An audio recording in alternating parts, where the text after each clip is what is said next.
e eu tenho 10 anos. Às vezes, nos fins de semana, eu fico na casa da minha avó, que se chama Juliana. A minha avó sabe um monte de coisas e é muito inteligente. A última coisa que ela me ensinou foi sobre a Guerra dos Farrapos.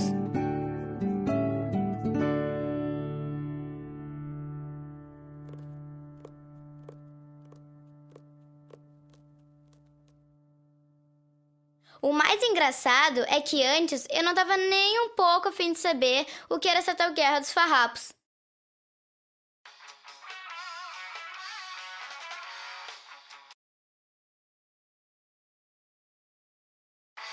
Cecília, tu tá fazendo o trabalho de história que a professora te pediu?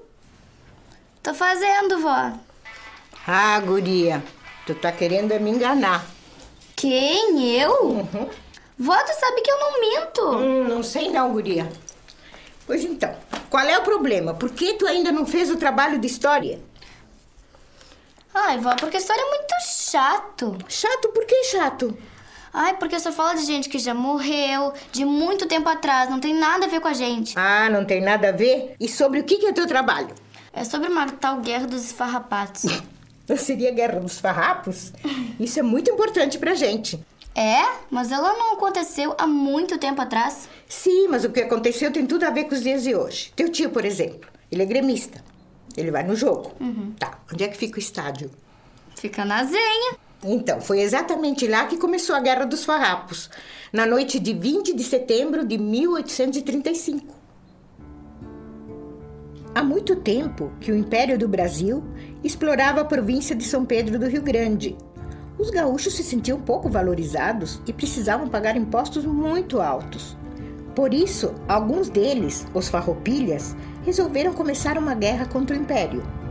Naquela época, Porto Alegre só tinha 6.000 habitantes. A Ponte da Zenha ficava no fim da cidade.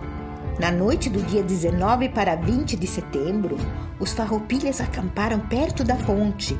Os imperiais resolveram mandar um grupo de reconhecimento para ver o que os farroupilhas estavam tramando.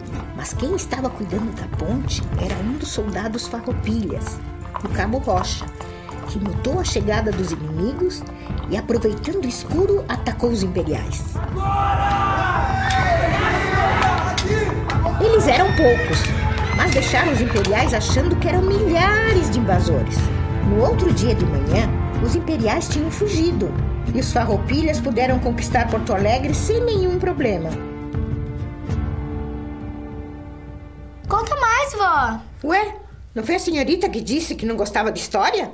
Não acho chato. O que aconteceu depois? Ah, Cecília, aconteceu mesmo muita coisa. Porque foi a guerra mais longa que houve no Brasil. Durou 10 anos inteiros e teve várias batalhas. E algumas delas foram muito importantes. Por exemplo, após vencer uma dessas batalhas, a Batalha do Ceibal, o general farroupilha Antônio de Souza Neto proclamou a República Rio-Grandense, separando o Rio Grande do Sul do Brasil. Viva a República Rio-Grandense! Viva! Viva! Mas outras batalhas os farroupilhas perderam, como a Batalha da Ilha do Fanfa, em que os imperiais cercaram o líder e presidente da República, Bento Gonçalves, e ele foi obrigado a se render.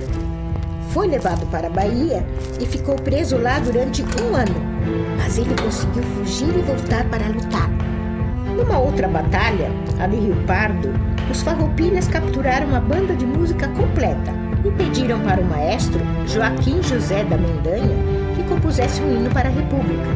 E em 2 dias ele escreveu a música, que até hoje é o hino do Rio Grande do Sul.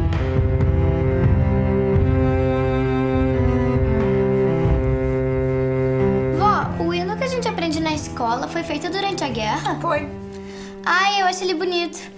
Sirvam nossas façanhas de modelo.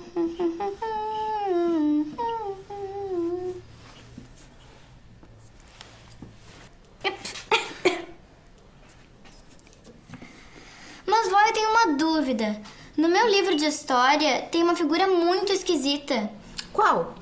Ai, é um barco sendo puxado por bois na terra. E eu achei esquisito porque barco só anda no mar, não na terra. Ah, é o barco do Garibaldi. Eu estava esquecendo de te contar. Faz assim, vamos lavar as mãos que eu te conto.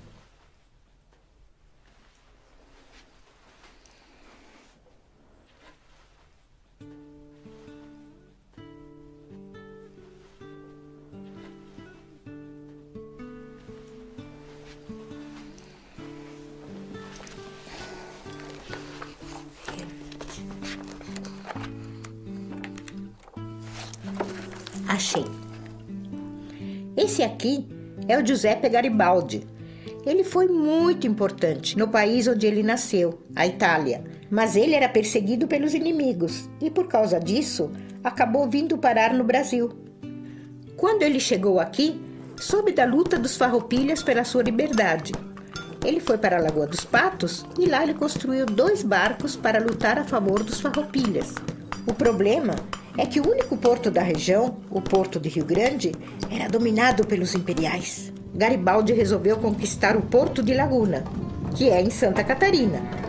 E como ele ia chegar lá, se não tinha como ir da Lagoa dos Patos para o mar? E ele teve uma grande ideia. Colocar os 2 barcos em cima de rodas e levar eles por terra até o mar, puxados por centenas de bois. Foi em Laguna que Garibaldi conheceu o amor de sua vida, a jovem Ana de Jesus, que todos passaram a conhecer por Anita. Ela era uma mulher muito corajosa e acompanhou Garibaldi nas suas aventuras pelo mundo afora, lutando sempre junto com ele. Uau, vó, então ela foi uma heroína, né? Foi mesmo. Então vamos terminar esse tema de história? Tá bom, mas primeiro eu queria saber 2 coisas. Como é que essa guerra terminou? E como é que tu sabe tanto sobre a Guerra dos Farrapos? Tu quer saber mesmo? É porque eu estava lá. Sério, vó? Ai, guria, eu não sou tão velha assim.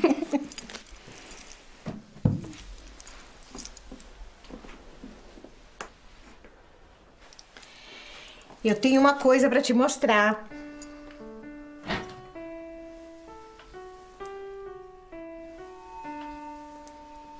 Cecília, quando eu tinha a tua idade, eu encontrei isso no campo, perto da fazenda onde a gente morava. Então eu perguntei pro meu avô, que é o teu tataravô, o que era aquilo. E ele me disse que por ali tinha acontecido muito tempo atrás uma batalha da Guerra dos Farrapos. E que essa espada deve ter sido perdida durante a luta. E a história toda que ele me contou, eu te contei agora. Uau, vó, não sabia dessas histórias tão legais. Pois é, Cecília, agora tu estás aprendendo. Mas respondendo a tua pergunta, como foi que a guerra terminou? Infelizmente, mesmo as guerras lutadas pela liberdade são cruéis. Depois de 10 anos, estavam todos cansados de tanto lutar e de tanta gente morta. Até Bento Gonçalves acabou se desentendendo com Onofre Pires, seu primo, aliado e grande amigo. No fim, eles fizeram um duelo e Bento, depois de vencer, deixou o comando da Revolução. O comandante imperial, o Duque de Caxias, propôs aos farroupilhas uma paz honrosa, em que as principais reclamações que eles tinham antes da guerra fossem atendidas. Os chefes da revolta depuseram suas armas e assim terminou a Guerra dos Farrapos. Vó, quando a gente passar um fim de semana lá no sítio, a senhora me leva onde tu achou essa espada? A gente pode fazer umas escavações arqueológicas bem legais. Claro, Cecília. Então nós vamos fazer as cuecas viradas e tu vai fazer o teu tema. Ok. Então tá.